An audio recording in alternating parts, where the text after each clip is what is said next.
जो यहाँ पे बच्चियां पढ़ती हैं, बालिकाओं के साथ भी, युवतियों के साथ इस तरीके से एफआईआर में जिक्र है। बालिका तो यहाँ पढ़ती ही नहीं है।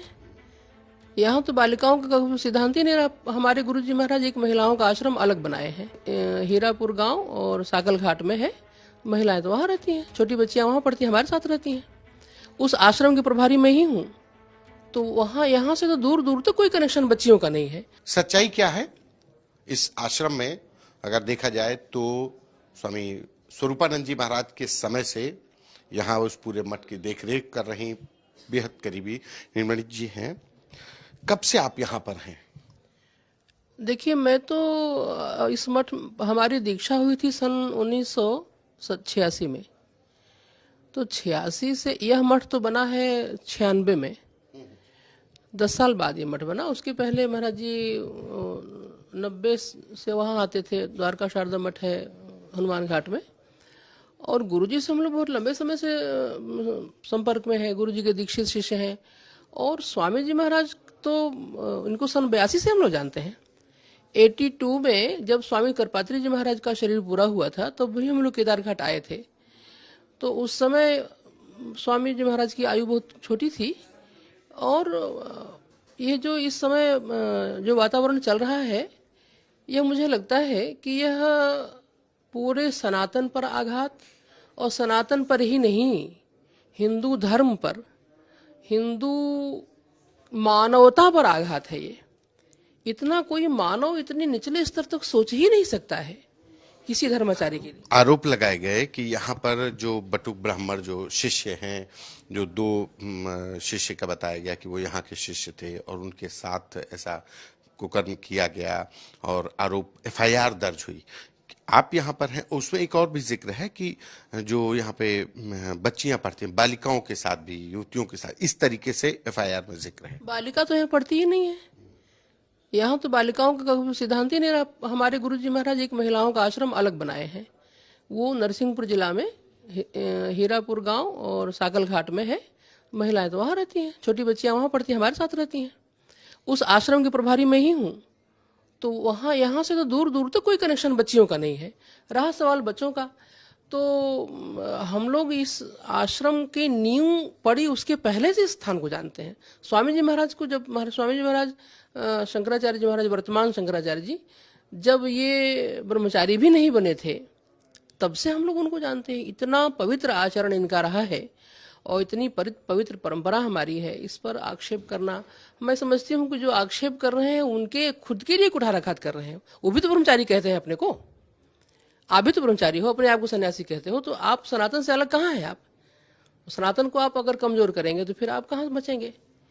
जो एफआईआर दर्ज कराई आशुतोष ब्रह्मचारी ने, उन्होंने कहा ये पूरा 5 मंजिला है, शीश महल है, स्विमिंग पूल है ऊपर। तो आप देख लीजिए इसको। आप तो यहाँ आए ही हुए हैं। 5 मंजिला है कि 4 मंजिला है, और फिर हम कहते हैं 5 होना 10 मंजिला हो। मकान बड़े ऊंचे ऊंचे बनते हैं, उसमें उनको आपत्ति क्या है?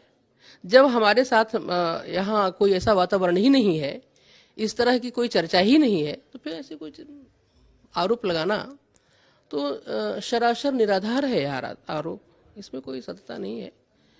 तभी वो जैसे यहाँ पे जो बच्चे पढ़ते हैं, कितनी उम्र के बच्चे पढ़ते हैं? वेद पाठी बच्चे जो हैं, वेद पाठी बच्चे तो 5वीं पास करके लगभग वही 10, अब वहाँ आ गया, 10 से 15 के बीच के बच्चों का एडमिशन होता है।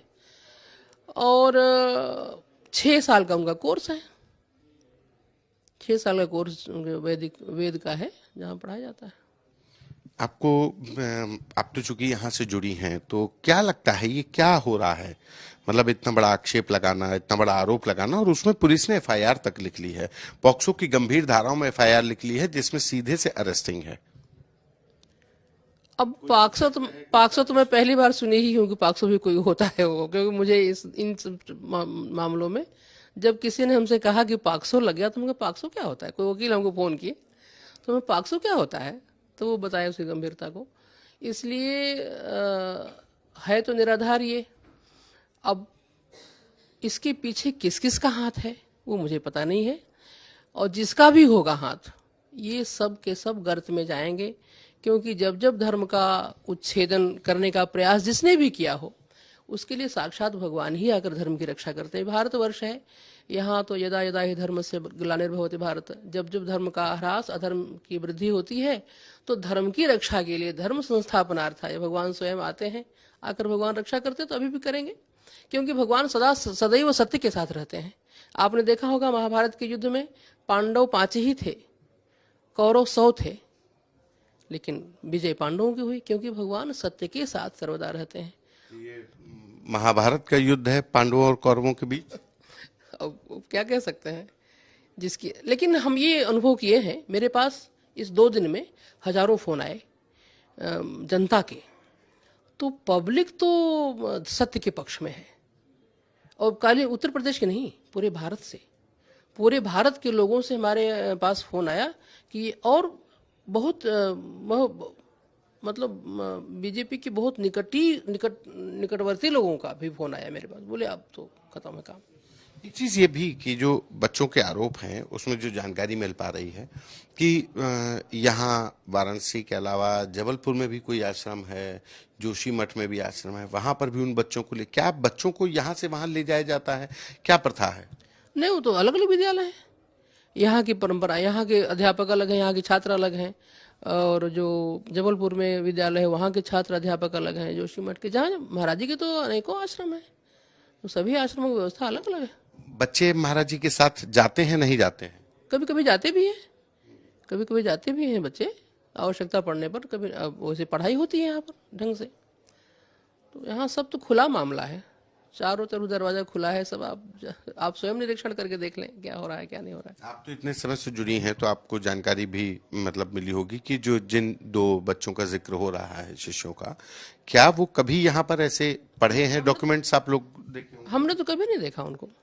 मैं तो आशुतोष ही का नाम पहली बार सुन रही हूँ कि ये भी कोई ब्रह्मचारी है।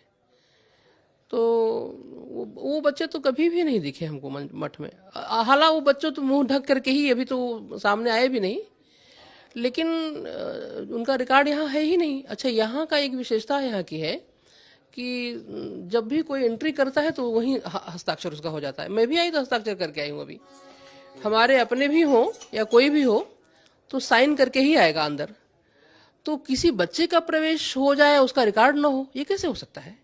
तो हमारे रिकॉर्ड में है ही नहीं वो बच्चा, तो कैसे हो सकता है? जब छात्र कहीं एडमिशन लेता है तो कुछ रजिस्टर, कुछ रिकॉर्ड रहता है ना उसका। जहाँ 300 बच्चों के रिकॉर्ड है यहाँ पर, वहाँ 2 बच्चों के रिकॉर्ड ही कोई नहीं है। अगर पुराने छात्र हैं तो नष्ट कर दिए गए।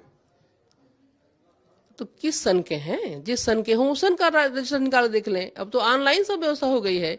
इसके पहले तो और अच्छा था रिकॉर्ड चेक करना, क्योंकि सांदीपनी से था। सांदीपनी में सारे रिकॉर्ड थे, सांदीपनी जो वेद विद्यालय है, तो वहां से रिकॉर्ड चेक कर लें, उसमें क्या बात है। ये आरोप टोटल झूठे, 100% झूठा आरोप है।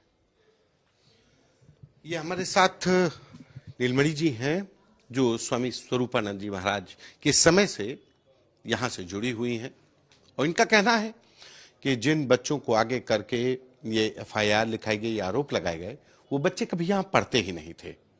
और रही बात महिलाओं के बालिकाओं की, तो उनके लिए अलग आश्रम है, अलग विद्यालय है, वो दूसरे प्रदेश में है, यहाँ से कोई सरोकार नहीं है। ऐसे में लगाए गए तमाम आरोप झूठे हैं, प्रपंच है। पुलिस इस पूरे मामले की जांच करे, तभी कुछ न्याय होगा। कैमरा पर्सन गौरव के साथ संतोष कुमार,